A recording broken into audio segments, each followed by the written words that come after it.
Bueno, buenos días.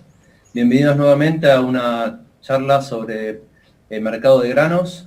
En este caso nos está acompañando Gustavo López, quien nos va a dar una charla sobre dicho mercado. Esta es una forma para mantenernos actualizados y en la que buscamos brindarles herramientas para la toma de decisiones y que puedan aprovecharlas y utilizarlas en sus negocios. Gustavo tiene un extenso currículum, el cual voy a buscar brifear, pero fundamentalmente pasó por la Junta Nacional de Granos entre 1980 y 1991 como gerente de estudios económicos. Luego, entre el 91 y 1994, fue en la Secretaría de Agricultura como director de mercados. Luego, entre 1994 y 2004, fue consultor, además estuvo en el sector privado, y desde 2004 a la fecha es consultor de la consultora Agritrend para las principales empresas agropecuarias, instituciones y cámaras del sector. Bueno, Gustavo, muchas gracias y todo tuyo. Bueno, gracias Hernán, un gusto estar nuevamente con ustedes. Esta ya es la tercera entrega en este ciclo, así que bueno, me parece realmente importante porque estamos asistiendo a un año bastante complejo, ¿no? En realidad hemos visto un poco todo lo que se podía dar en materia de clima, en materia de precios, en fin. Estamos en materia de retenciones incluso, con modificaciones en el medio. Así que bueno, es realmente un año especial que estamos finalizando ya lo que es 19-20, arrancando la 2021, tímidamente con un trigo que en realidad trae algunos problemitas desde el punto de vista de lo que es la oferta, que ahora enseguida lo vamos a desarrollar, y algunas expectativas respecto a lo que va a ser la cosecha gruesa, que sin lugar a dudas realmente se va a mostrar como el gran tema en lo que a la producción total se refiere. Así que bueno, arrancamos directamente con la presentación. Vamos a hacer un repaso muy breve sobre las condiciones en que se está manejando hoy el mercado internacional, para después meternos ya de lleno en aspectos relacionados al local. Bueno, evidentemente a nadie le escapa que, bueno, estamos ante un recorte en la producción de los Estados Unidos bastante significativo. En este último informe del USDA, bueno, también dio una nueva baja por tercera mes consecutivo, con lo cual nos encontramos con una reducción importante en la oferta de uno de los principales oferentes, y por ende también, lo vamos a ver luego, en sus stocks. Esto sumado a los stocks mundiales, que en realidad se están reduciendo por diferentes condimentos también en algunos países europeos, caso de Rusia o de Ucrania en especial, está llevando a que los precios en realidad estén, digamos, bastante sostenidos. O sea, las tendencias se marcan como precios muy atractivos si uno los compara con los últimos años. A todo esto se suma el concepto de consumos que empiezan a ser mucho más dinámicos. Post pandemia, lo que se está viendo es una recomposición importante de lo que es la oferta en algunos países, y al mismo tiempo la demanda por vía de consumos, ya sea de incrementos en carnes y demás, que está arrastrando a casi todos los commodities. O sea, no solamente los oleaginosos, como ya sabemos que se están esperando realmente importaciones muy relevantes, sino también a los forrajeros, donde ingresan una serie de países que no eran los más tradicionales, como el caso de la China, que prevé, digamos, compras realmente significativas. Por eso citábamos, bueno, esa recuperación casi que marcaría niveles récords en las importaciones de China, con más de 100 millones de toneladas, y en forrajeros de un nivel que originariamente se estimaba en torno a los 6, 7 millones de toneladas, pasó a los 13, 14 para este mes, y muchos operadores hablan de que podría llegar hasta 20 o 25 millones de toneladas. Con lo cual hay, insisto, un efecto de lo que es la demanda realmente muy importante. Por otro lado está la incertidumbre climática, que a nadie le escapa tampoco, que estamos viviendo en Sudamérica. Si bien uno le cuesta pensar en estos términos cuando salimos de una lluvia bastante intensa como fue el día de ayer, y a lo largo de estas semanas, lo que vemos son niveles relativamente erráticos que hacen dudar si en realidad estamos o no con este famoso Niña ya instalado, o vamos a tener un clima relativamente, digamos, estable a lo largo del ciclo. Lo cierto es que todo esto redunda en precios que, como ustedes han visto en las últimas semanas, han tomado un cariz realmente muy, muy atractivo, sobre todo cuando uno los asocia a lo que se empezó a negociar este próximo ciclo, por allá por agosto o por julio, donde los precios estaban realmente mucho más bajos. Desde el punto de vista local, bueno, nos enganchamos con lo anterior, bueno, las lluvias es un factor realmente importante que llevó a que se atrasaran las siembras. Esa es una realidad. Hoy estamos con niveles de siembra en el caso de maíz que está rondando el 32-33%, con una posibilidad, digamos, de implantación de materiales tempranos realmente prácticamente cerrada, con lo cual es muy probable que todos los que son los tardíos vayan a ser aquellos que van a tener mayor incidencia y que al mismo tiempo pueden tener mayor susceptibilidad en materia de rendimientos en función del clima. Si bien seguimos al mundo con los precios, también seguimos los vaivenes. Y esto es importante aclararlo, o sea, estábamos en el medio de una euforia de que la soja seguía subiendo, bueno, hubo dos rondas que en realidad deprimieron en torno a los 10, 12 dólares los precios, pero creo que como concepto importante para mantener es el aspecto de, bueno, ojo que las tendencias siguen siendo muy sostenidas, independiente de lo que pueda pasar en uno u otro día. Yo creo que esto puede residir básicamente en la toma de ganancias de ciertos fondos, en algunas, digamos, noticias que hacen de pronto asustar a muchos de los especuladores tratando de ir del mercado, como por ejemplo estas lluvias que pueden darse coyunturalmente y demás. Pero la tendencia en realidad sigue siendo muy firme. Todo esto está llevando a que, desde el punto de vista de lo que es la exportación y lo que es la industria para exportación, lo que nosotros llamamos, en el caso particular de los oleaginosos, los crushers, están viendo unos márgenes bastante magros. Después lo vamos a desarrollar un poquito más en detalle, pero se está viendo de que en realidad no es tan atractivo desde el punto de vista de la rentabilidad del negocio.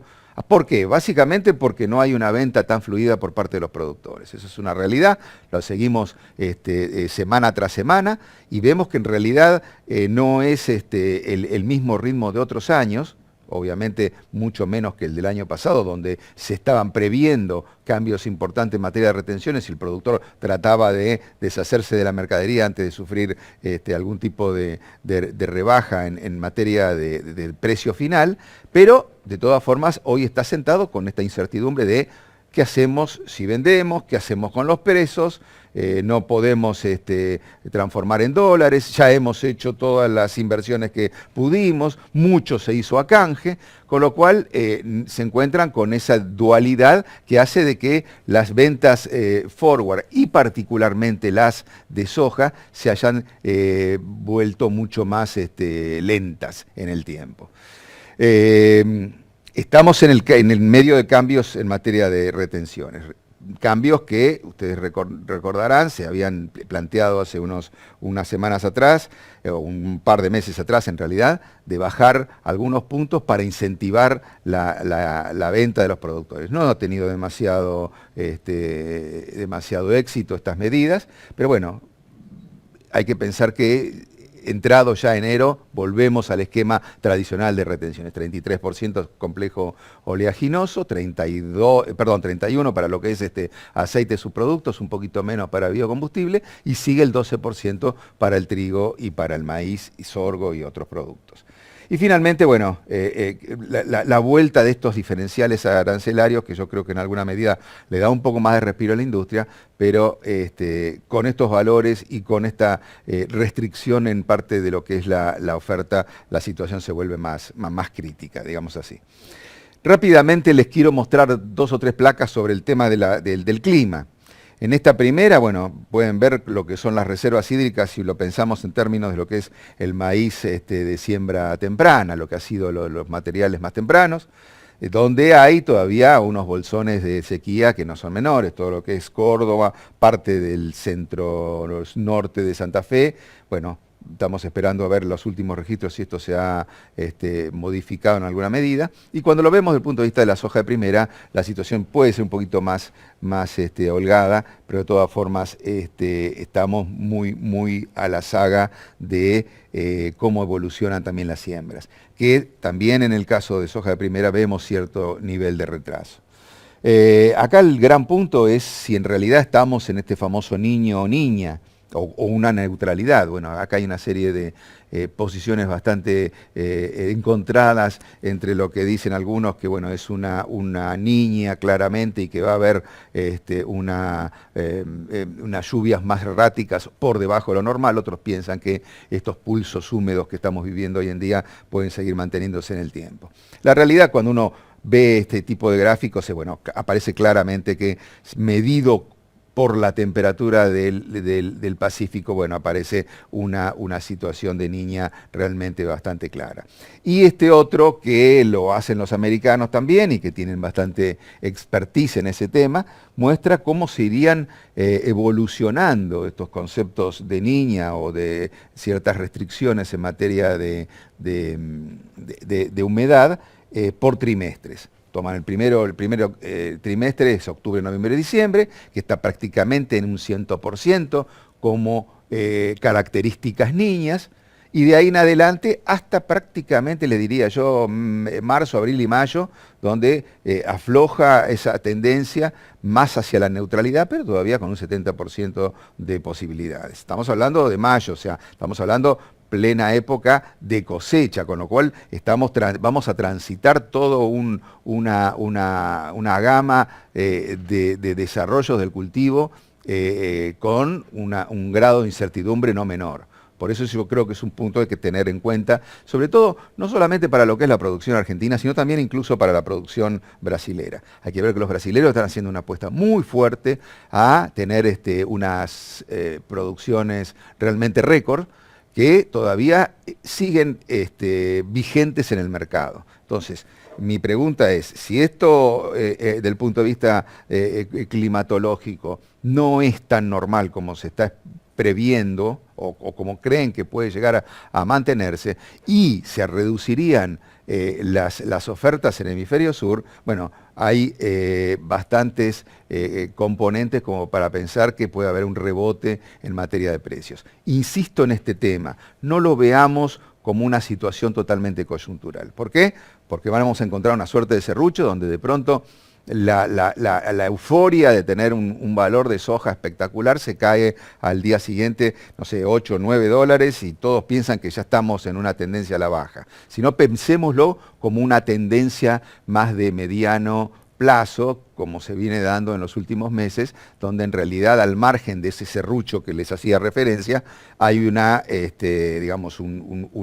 clara y creciente planteo de precios más atractivos. Bien, vamos un poco a los aspectos locales rápidamente para repasar algunos números del punto de vista de lo que es el área sembrada total. Fíjense, en esta transparencia lo que estamos viendo es una superficie total que se está reduciendo respecto al año pasado, casi en un 2%, y esto es producto de, por un lado, un trigo que se esperaba mucho más importante su área de siembra y terminó siendo menor a la del año pasado, también por problemas climáticos, recordarán en algunas zonas con exceso de precipitaciones, como fue parte del sur de la provincia de Buenos Aires, en otras con una falta notable, como fue toda la zona central de Córdoba y demás. Así que una caída no menor. Lo mismo está pasando en el caso de maíz, incluso en el caso de soja, que hace que, digamos, se reduzca, por más que se mantengan las relaciones, y esto es muy importante, entre oleaginosos y cereales, como para darle sustentabilidad a todo este sistema. Hay que pensar que 4 o 5 años atrás teníamos un 70% de oleaginosos, hoy estamos mucho más equilibrados entre lo que son oleaginosos y cereales. De todas formas, estamos hablando de una merma en el área sembrada. Esto, en realidad, se corrobora por la próxima transparencia, en donde en realidad se ven los márgenes brutos. Ahí yo creo que es notable ver, al margen, digamos, de toda esa cantidad de números que aparecen, pues son para distintas zonas y para distintos niveles de precios y distintos niveles de rendimientos, simplemente lo que quiero destacar son en color amarillo como una primera opción, como la mejor opción, o en verde la segunda opción, lo que es la presencia, por un lado, del maíz en algunas zonas de alta productividad, y lo que es la dupla soja y trigo en otras como principales opciones. A posteriori, bueno, aparece la soja, que hoy presenta valores realmente atractivos y que hace que sean rentabilidades importantes en muchas de las áreas.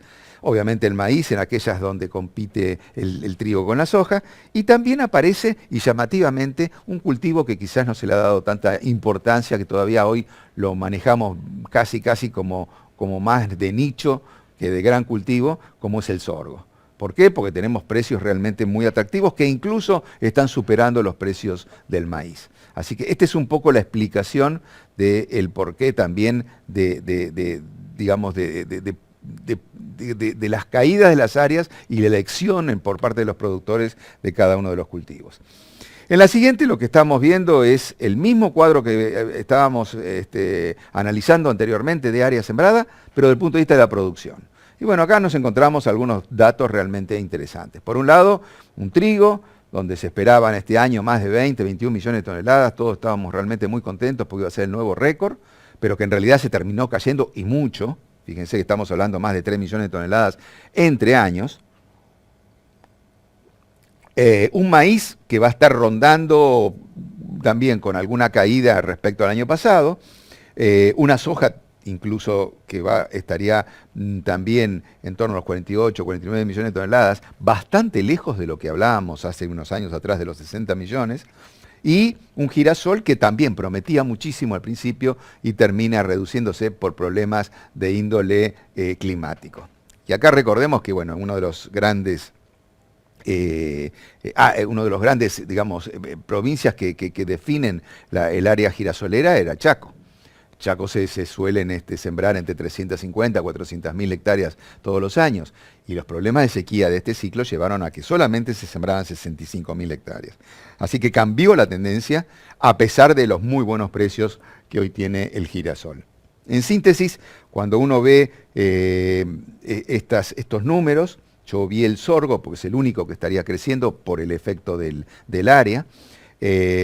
Cuando uno ve estos números, bueno, ve realmente una caída por segundo año consecutivo de lo que fue el último récord que alcanzamos en el año 18-19 por encima de los 142 millones de toneladas, y hoy nos estamos debatiendo, yo creo que en torno a los 128 o probablemente menos toneladas para un ciclo de estas características, ¿no? O sea, evidentemente, cuando uno lo repasa desde el punto de vista de una gráfica ya más representativa de los últimos años, bueno, vemos que ha habido un crecimiento desde el 2007, el 2008, hasta inicios de la década esta que está terminando, luego un estancamiento marcado entre el 2011 y el 2016, con el cambio de las pautas en materia de derechos de exportación del anterior gobierno, hay un crecimiento sustantivo, con el efecto 17-18 de la seca, y a partir de este año 18-19, que fue el último, o el récord, digamos, histórico, una suerte de declinación, que esperemos esto tienda a revertirse en los próximos ciclos. O sea, siempre lo sostenemos esto, bueno, cuando en algún momento hacíamos nuestras estimaciones de producción en la Fundación Producir Conservando de 165, 170 millones de toneladas para el 2025, había mucha gente que decía, bueno, no, esto en realidad en este marco de crecimiento lo vamos a lograr seguramente en el 2020 o mucho antes. Hoy ya aquellos que estaban realmente tan optimistas están dudándolo. Estamos en 128 millones, o sea, habría que hacer un trabajo realmente muy importante, con un clima que obviamente vaya colaborando, pero un trabajo importante en incentivar la producción granaria en Argentina y evitar, digamos, lo que es el peso de los tributos que hoy en día tiene este sector. En tal sentido, pasaríamos entonces a la próxima transparencia, donde también está llena de números, pero simplemente quiero marcarles un par que me parecen trascendentes. Tenemos menos producción, vamos a tener menos exportaciones como saldo exportable, pero los precios promedio de todo el sector han crecido realmente a un ritmo vertiginoso. O sea, hoy estamos hablando que la diferencia entre el ciclo actual, estimado obviamente, y el ciclo que está terminando, insisto, como precio FOB promedio de todo el sector, son casi 76, 77 dólares por tonelada. Quiere decir que esto nos permite mejorar el ingreso de divisas para la Argentina, incluso, digamos, de lo que pensábamos originariamente en marzo de este ciclo, y también, obviamente, del cierre del 19-20, en prácticamente 5.000 millones de dólares. O sea, evidentemente esto, a la luz de los economistas y sobre todo aquellos que están en el sector oficial, bueno, es una música para sus oídos por el hecho que se está esperando, digamos, un ingreso importante en tal sentido, de los cuales de esos 5.000 millones va a haber un aporte solamente del complejo oleaginoso de algo más de 4.000. Eso pone de manifiesto la importancia de este complejo. Y si uno lo mide desde el punto de vista de los derechos de exportación, bueno, estamos hablando de casi 8.000 millones de dólares, una cifra que hace muchos años no se veía, con una mejora entre lo operado hace unos meses atrás, incluso de lo del ciclo pasado, de algo más de 1.000 millones de dólares, casi 1.100 millones de dólares, y un aporte sustantivo de lo que es el sector oleaginoso. En esta otra, lamento que haya tantos números, pero en realidad creo que son realmente válidos. Fíjense cómo en la primera de las columnas, en el total de las exportaciones, va avanzando notablemente el ritmo de ventas. Por el año 2000 se exportaban 55 millones, en el 18-19 se duplicó a algo más de ciento y pico de millones. Este año estamos esperando 90, 92. Pero lo significativo de este cuadro es que a inicios de la década que está finalizando teníamos un valor promedio de 464 dólares, cuando hoy 2021, que es una estimación bien preliminar y bastante optimista en materia de precios, hablamos de 366. Quiere decir que hay prácticamente 100 dólares de diferencia entre los mejores precios de las últimas 2 décadas y las actuales. ¿Esto qué muestra? Muestra que en realidad no hay espacio para mucho más retenciones o incremento de derechos de exportación. ¿Por qué? Porque cuando teníamos 464 dólares, teníamos una estructura de 35% de derechos de exportación de soja, 20 y pico % en trigo y en maíz. Y hoy estamos con 33, pero con 100 dólares menos, ¿sí? Y con el 12 realmente más bajo para trigo y maíz. Eso es lo que me preocupa, porque alguno puede llegar a verse tentado, aunque sería muy nocivo en este momento, en plena campaña, en ajustar algún punto más. Pero bueno, la realidad muestra que hoy estamos hablando de 33.500 millones de dólares, que si uno repasa los últimos 20 años es el ingreso más importante de esas 2 décadas, en materia de divisas. Y cuando uno lo asocia incluso a las exportaciones totales, piensa, bueno, ¿cuánto puede ser en Argentina la exportación total hoy en día? 65, 66 mil millones de dólares. Solamente el complejo granario aporta el 50%. Súmenle las carnes, los pescados, la parte de lanas, de leche, de frutas, hortalizas, un montón de cosas que parecen nimiedades, pero a la hora del aporte es realmente importante. Estamos hablando de un sector que puede estar en el orden del 65-70% del total de las exportaciones. Con lo cual es obvio que es un país netamente agroindustrial, por más que a alguno le pese. La última de las columnas es los derechos de exportación. También uno repasa todos los últimos años. Ha habido años más altos. Insisto, en los años de mejores precios llegaban a 8.000, 9.000 perdón, a 8.900, 9.000 y pico de millones de dólares, hoy estamos cerca de los 8.000. Pero lo más significativo de esto es que cuando uno lo compara con los últimos 5 años, hay un incremento en la tributación por vía retenciones realmente muy, muy significativo. Y máxime cuando uno hace la suma de los 20 últimos años, ¿no? O sea, uno dice, bueno, qué notable, en estos 20 años ingresaron o van a ingresar con este ciclo 113.000, casi 114.000 millones de dólares, 20 años, 114.000 millones de dólares, y es muy poco lo que volvió al sector. Lo cual eso, bueno, transforma, digamos, en un sistema bastante perverso, ¿no? Lo que es esta transferencia de ingresos, y que si uno pudiera al menos haber accedido, no digo a un volumen importante, pero al menos al 10% de eso, seguramente invertido en el sector, reinvertido vía rutas, vía todo lo que es el tema almacenamiento, logísticas portuarias y demás, seguramente tendríamos un grado de eficiencia totalmente distinto. Bien, en virtud del tiempo vamos a ir un poco más rápido, vamos a empezar con el tema trigo y las expectativas en materia de lo que es comercio mundial. Claramente la producción este año va a ser mayor del año pasado, aunque menor que lo que se veía o se preveía el mes anterior. ¿Qué estamos viendo acá? Bueno, una estructura bastante similar en materia de oferentes. Rusia sigue a la cabeza, importante, Estados Unidos, bueno, principales exportadores. Uno que ingresa en este año, que es Australia, después de una sequía muy importante en los últimos 3 ciclos, se recompone rápidamente, y una Argentina que se hablan de 12 millones y medio según la información de los Estados Unidos, que me parece realmente muy alta. Lo cierto es que la relación stock-consumo se mantiene y parecería que el nivel de precios también, con lo cual estamos asistiendo a un nivel bastante atractivo en materia de cotizaciones locales. La próxima transparencia, ya estamos hablando del trigo local. El trigo local que ya empezó, o sea, estamos con 5 o 6 millones de toneladas en el circuito comercial, con bastantes exportaciones previstas para los próximos meses. Vamos a ver si se puede levantar, porque siempre que empiezan las cosechas empiezan los problemas gremiales. Estamos con alguna situación de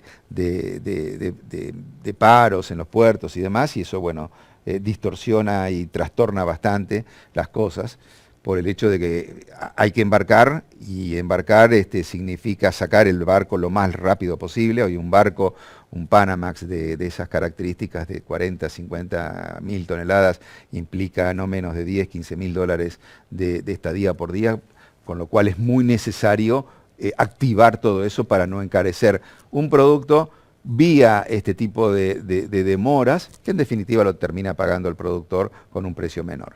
¿Qué estamos viendo entonces? Estamos viendo para el próximo ciclo una exportación menor, un ritmo de declaraciones bastante ágil, estamos prácticamente en el 50% de lo que se va a exportar, y un ritmo de compras, que es lo importante, muy ágil también. Estamos hablando de 6 millones sobre las 9,5 que se van a exportar, con lo cual hay una cobertura que casi el 60%, de los cuales mucho de esa mercadería ya tiene precio. Con lo cual yo diría que esto es una comercialización bastante avanzada. Creo que se va a repetir bastante similar al año pasado, donde los exportadores van a tomar esa iniciativa de compras, y atrás viene la industria tratando de hacerse de buena mercadería, y en el supuesto que se excedan de las posibilidades de exportación, vendrá después la puja entre la exportación y la industria para ir haciéndose de mercadería.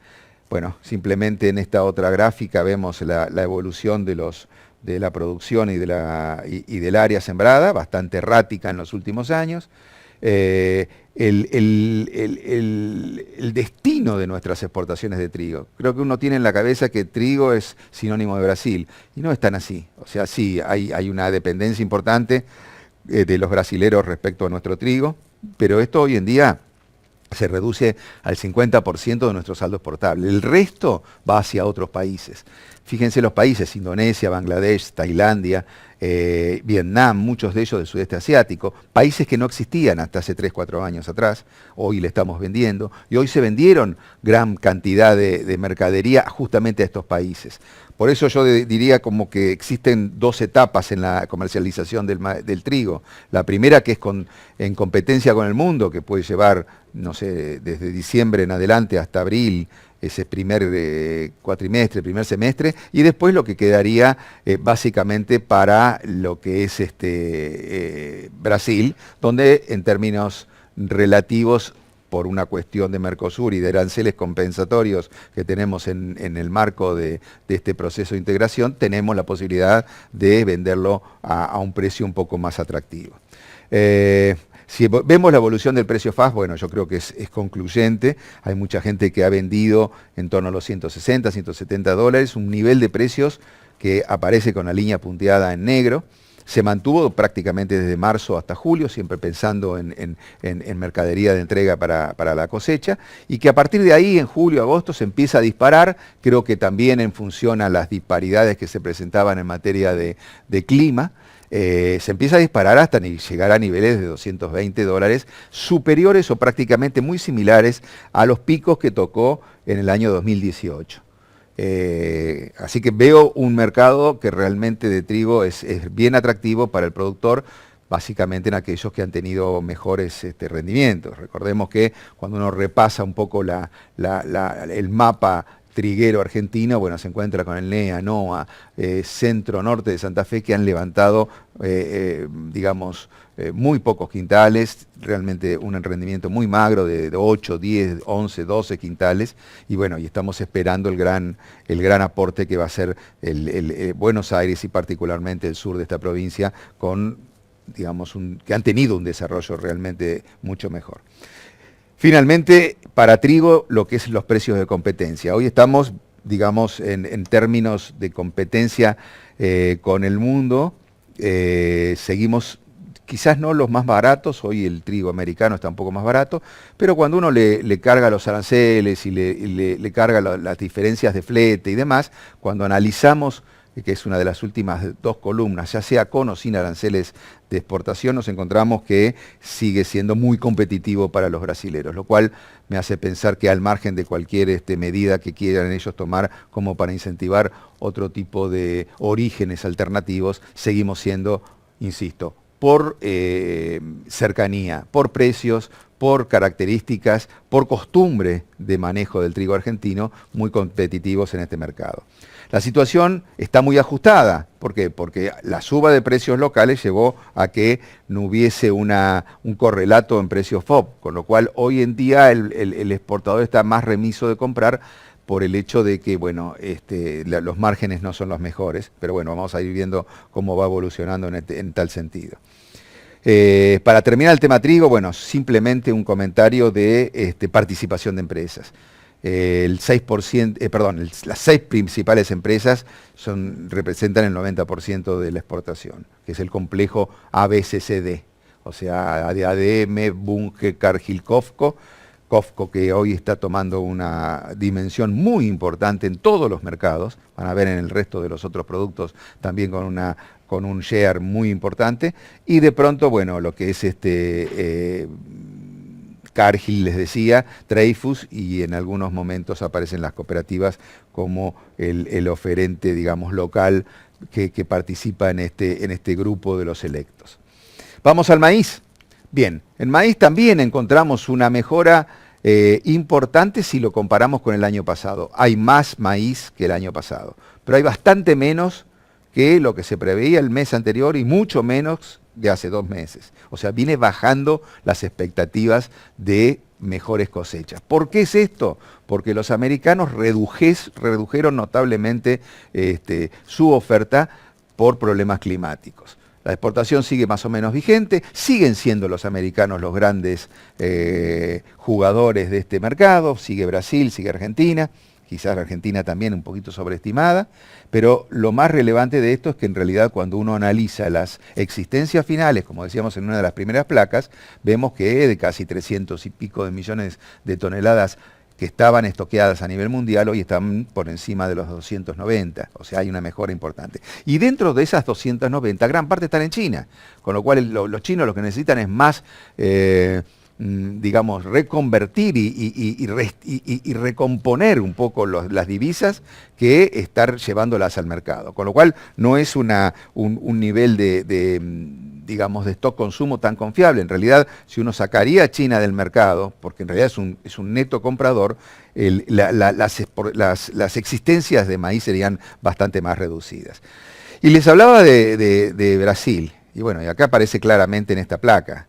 Acá tenemos la 19-20, la 20-21 en sus versiones de lo que fue el informe del USDA para octubre y para noviembre.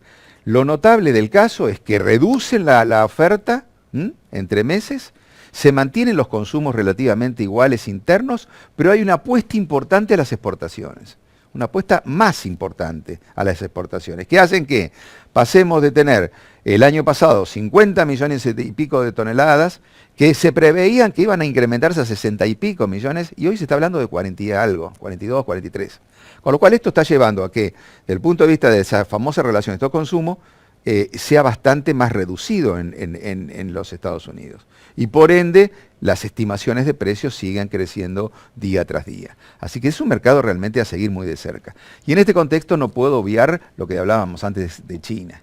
China, que es un gran, que fue en su momento, se llegaba a autoabastecer con forrajeros, pero a partir de estas reconversiones que están haciendo en sus granjas, en tratar de ir reduciendo las importaciones de carnes de diferentes países, están demandando no solamente proteínas, sino forrajes a un ritmo muy acelerado.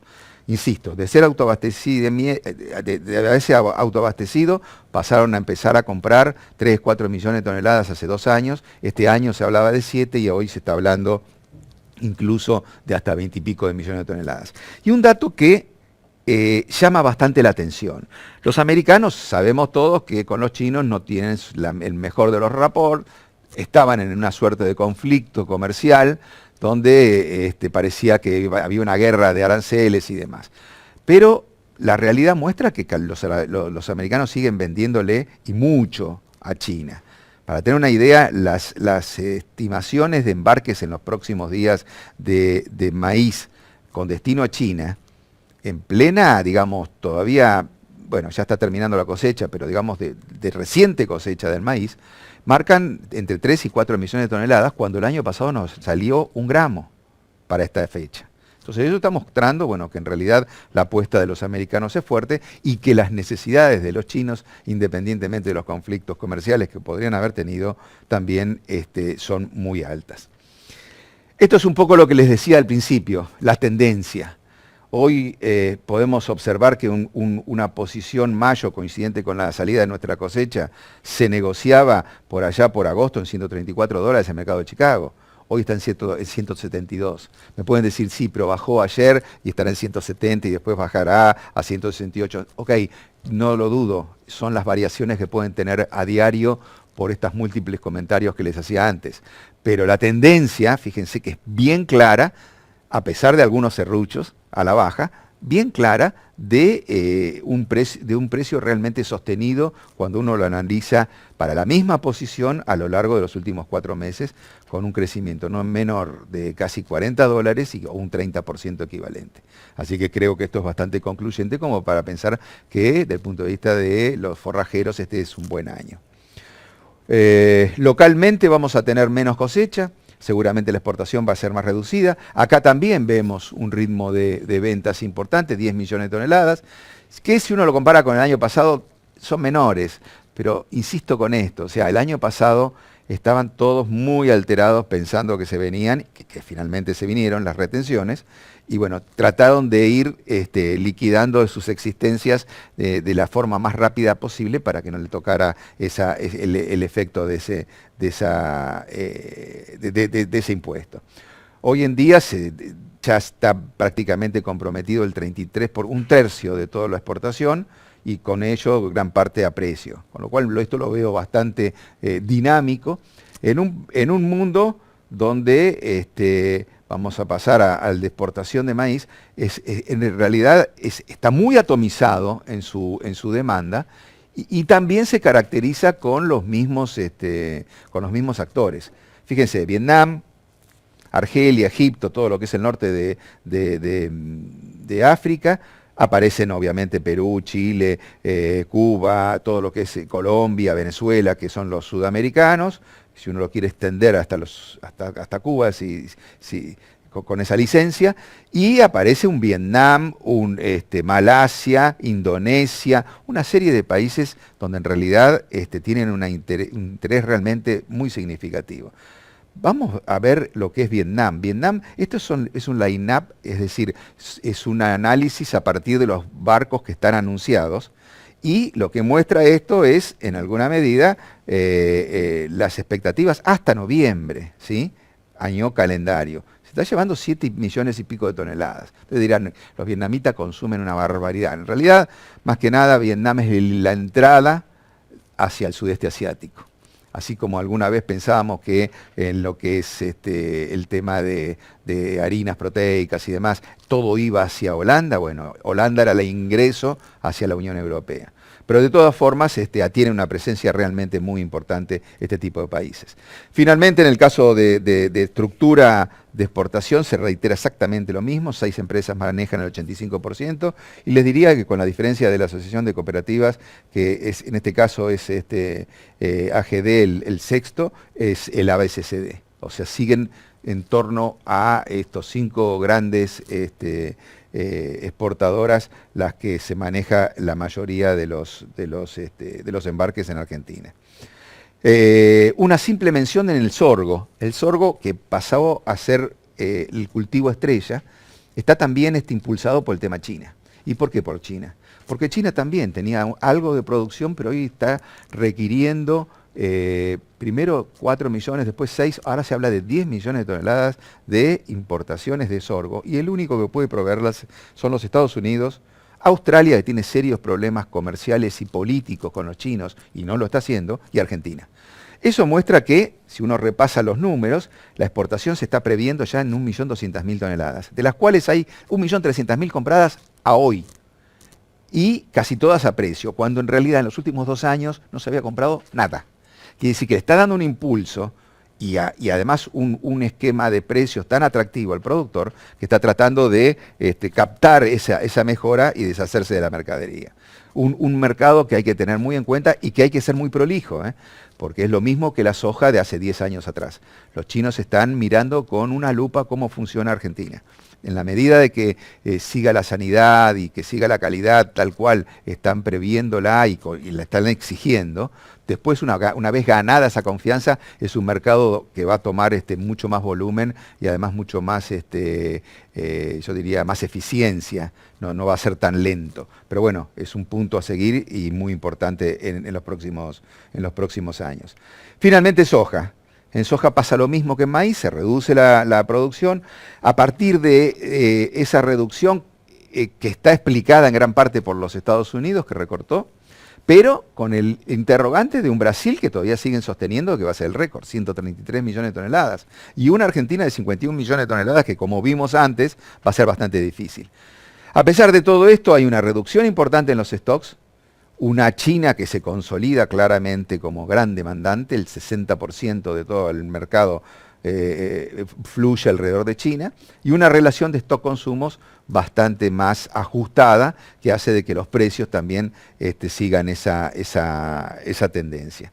En esta otra transparencia, muy rápidamente, lo que quiero mostrar es el nivel de cobertura que tienen los chinos. Fíjense, septiembre se llevaron 8 millones y medio, está cubierto obviamente, porque ya lo utilizaron, octubre, noviembre, diciembre, incluso todavía le falta algo de compras. A partir de enero empiezan sus falencias, que van a ser cubiertas seguramente por los Estados Unidos. Febrero entra la soja de primicia en Brasil, marzo, y de mayo en adelante no tienen mucho más del 40-45%, con lo cual ahí entra la Argentina como proveedor, por un lado de poroto, en competencia con lo que va a ser la industria aceitera. Una industria aceitera que, ahora vamos a ver, está bastante golpeada. Estados Unidos, ¿qué hace? Estados Unidos, una vez más, igual que el maíz, reduce la producción y una fuerte apuesta a ser nuevamente uno de los principales oferentes mundiales. ¿Y qué hace? Que los stocks, que el año pasado eran 14 millones, hoy se reduzcan a solamente 5 millones. Con lo cual, las expectativas de precios son realmente muy, muy atractivas, pasando de los 315 en Estados Unidos para el productor a 380 y pico de dólares, con un crecimiento realmente sustantivo. Crecimiento que se reitera en el mercado de Chicago y en alguna medida también en los mercados locales. Fíjense en esta última placa, de tendencias de precios, lo mismo. Una soja que valía 330 dólares en agosto, hoy vale 430 y pico de dólares, o sea, más de 100 dólares en solo 4 meses, 33%, exactamente igual que en el caso de maíz. Con sus altibajos, totalmente, pero la tendencia, una tendencia hacia el alza bien manifiesta. ¿Qué se puede presentar en el próximo ciclo? Seguramente menor producción, habíamos dicho, una molienda que tiene en alguna medida que restablecerse, que recomponerse. Hoy estamos hablando de una molienda de 38 millones y medio de toneladas que marcaría un nivel de ociosidad del más del 40%. Es una locura. Hoy podemos, en algún momento se llegaron a moler casi 45, quiere decir que la capacidad está en exceso. El punto es que el productor no liquida sus existencias, ¿correcto? Muy pocas compras, muy pocas ventas al exterior, todos muy, muy cautos a diferencia de lo que es el trigo y maíz. Bueno, acá aparece claramente en la línea roja la capacidad que hoy tiene la Argentina, cercana a las 70 millones de toneladas para moler, lo que es la molienda, que en el mejor de los casos está rondando los 40 millones, y la línea negra, que es el porcentaje de uso. Miren qué notable, por allá por el año 2000 estábamos con un nivel leído desde el margen derecho del 90% de capacidad instalada. Hoy estamos, insisto, entre el 55, en el mejor de los casos, 60%. Una picardía, total porque es una de las empresas más dinámicas del sector. En esta próxima lo que vemos es el nivel de coberturas. Cuando uno hace un análisis de lo que podría, bueno, por ahí vemos que la molienda final este año va a terminar cercana a las 39 millones, ahí estamos hablando de año calendario, ¿no? 39 millones, cerca de las 40 millones, con un 60% de uso, insisto, 40% de ociosidad. Cuando uno ve las compras, como aparece en el marco, digamos, derecho de la transparencia, se da cuenta que en realidad todavía queda mercadería, digamos, como físico, pero muchas de ellas no tienen precio.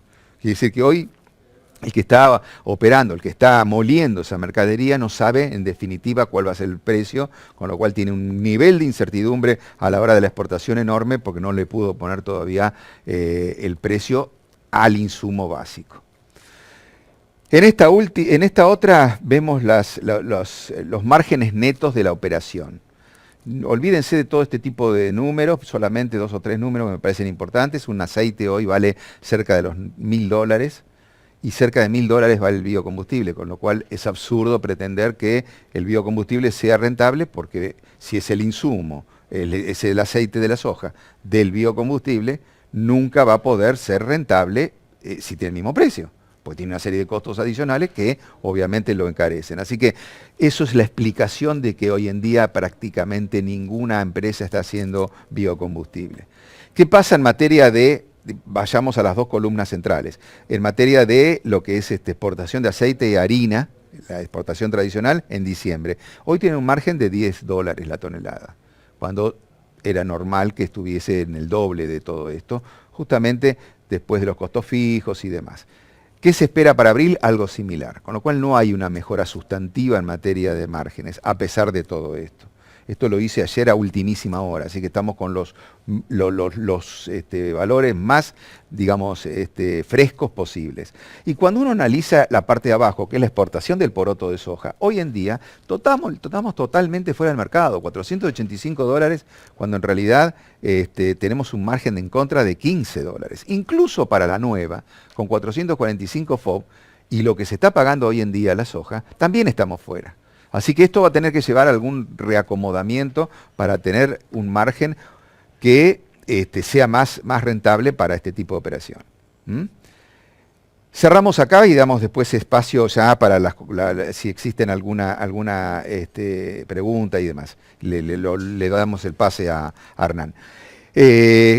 Como cierre, cuando uno piensa en trigo, bueno, ya ingresando la cosecha, como lo hablamos, ya tenemos un volumen que no es menor, los precios siguen siendo firmes, 220, 215 dólares, depende de los puertos, obviamente, y es mercadería con destino al mundo, eso es lo que quiero recalcar. Estamos en competencia con el mundo. Lo más probable que el de pasado abril o mayo, segundo semestre del año, y con un Brasil, digamos, ávido de seguir comprando, pueda haber mejoras adicionales. De todas formas, parecería interesante aquellos que quieren ir marcando una suerte de piso en las cotizaciones, como concepto general, por eso lo pongo abajo en este slide. Tenemos precios buenos en todos los productos, pero como para tomar posiciones ir cubriendo las mismas con puts, lo cual establece una suerte de piso, obviamente según las primas, ¿no? Si es una prima realmente muy cara, bueno, habrá que evaluarlo si es lo más conveniente. O las ventas de forward, o en fin, lo que a cada uno le parezca, pero es importante ir tomando posiciones. ¿Por qué? Un poco por el temor que existe siempre en el imaginario de que los precios puedan llegar a reducirse ante futuras ofertas que empiezan ya a pensarse para el próximo ciclo, para lo que es el 21-22, que para nosotros todavía nos falta realmente mucho llegar. En maíz, cosecha vieja está consolidada en torno a los 200 dólares, parece un precio realmente muy atractivo, no hay mucha oferta, creo que se puede llegar a conseguir precios todavía mejores, 210, me han hablado de 220 o más, con lo cual parecería muy lógico que aquel que lo tiene ir liquidando sus existencias, parece prudente. La nueva sigue sostenida en torno a los 190, 185, insisto, a veces según los puertos, y con una demanda sostenida, también muy a la saga de lo que puede hacer el clima. Acá parecería también interesante ir tomando posiciones, o por ahí vender forward todavía parece, yo creo, precios muy adecuados. Partamos de la base que en todos estos productos, en este caso particular de maíz, estamos hablando de un maíz de 140 dólares hace meses atrás. Con lo cual estamos hablando de casi 40, 45, 50 dólares más, que bueno, evidentemente si antes funcionaba o tenía algún tipo de rentabilidad con 140, 150 dólares, esto mejora sustantivamente. Por eso a veces es preferible ir marcando alguna suerte de pisos como para evitar alguna posibilidad de alguna caída. Y en soja, bueno, la reacción por la demanda externa llevó a que el complejo se recalentara en todo sentido. Hoy la soja disponible en 3.50 parece realmente más que atractiva. Recuerdo cuando estábamos en 260, 270 y era un precio todavía que, bueno, algunos dudaban o no de vender. Acá una vez más, parecería lógico para mí vender o tomar posiciones. O sea, cuando uno está hablando casi en general de las cosechas viejas, bueno, los precios son realmente muy atractivos.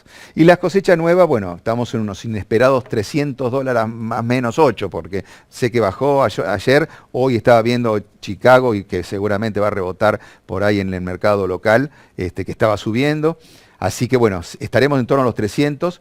Y yo creo que por ahí con chances de seguir por ahí afirmándose en el tiempo. Acá claramente sí, de pronto estaba revisando un poco las primas, 298 con 11 dólares para fijar un put, no parecería tan malo, sabiendo que uno se termina asegurando un nivel de precios de en torno a los 280 y pico, 288, 290 dólares, que es un precio realmente muy adecuado, si piensa de que en algún momento esto puede llegar a bajar, o incluso, insisto, con el tema de los forward y demás. Hasta acá llego con la charla. Vamos a ver si Hernán está en línea y bueno, si hay alguna pregunta al respecto. Bueno, muchas gracias Gustavo, la verdad que muy completo y sí, tenemos muchas preguntas, busqué agruparlas por temática, en muchas las has ido respondiendo a través de la charla, con lo cual eso también es muy bueno. Bueno. Pero bueno, vos mencionaste ahora al principio las conclusiones también de vuelta, el tema Brasil, bueno, que surge siempre con trigo y demás.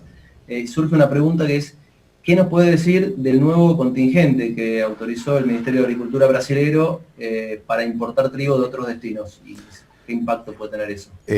Bueno, yo algo había comentado, pero bueno, los brasileros están siempre coqueteando todos los años con lo mismo, ¿no? O sea, en alguna medida para ir bajando un poco el tenor de precios, ahora habilitaron un contingente de 750.000 toneladas de otros orígenes sin aranceles, o sea, poniéndolo un poco en competencia con lo que es Mercosur. Me parece que eso no cambia demasiado. Ellos van a seguir comprando, van a necesitar volúmenes cercanos a los 6 millones de toneladas como todos los últimos años y están dependiendo básicamente de Argentina. Así que no, esto pasó exactamente el año pasado. El efecto hoy en día son una baja de 2, 3 dólares, pero que después volvió a rebotar. Fíjate que había llegado a 210, perdón, a 220, 221 dólares, baja a 216, hoy ya está rebotando en 220. Creo que no le da demasiada entidad a la cosa.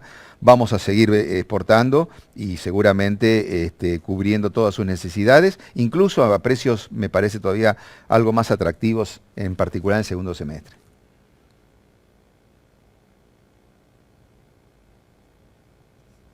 Sí. Perdón, estaba yo muteado, perdón. Ah, ok. Busqué agrupar varias preguntas Sí. en una y están muy relacionadas a todo lo que es contexto. Uh-huh.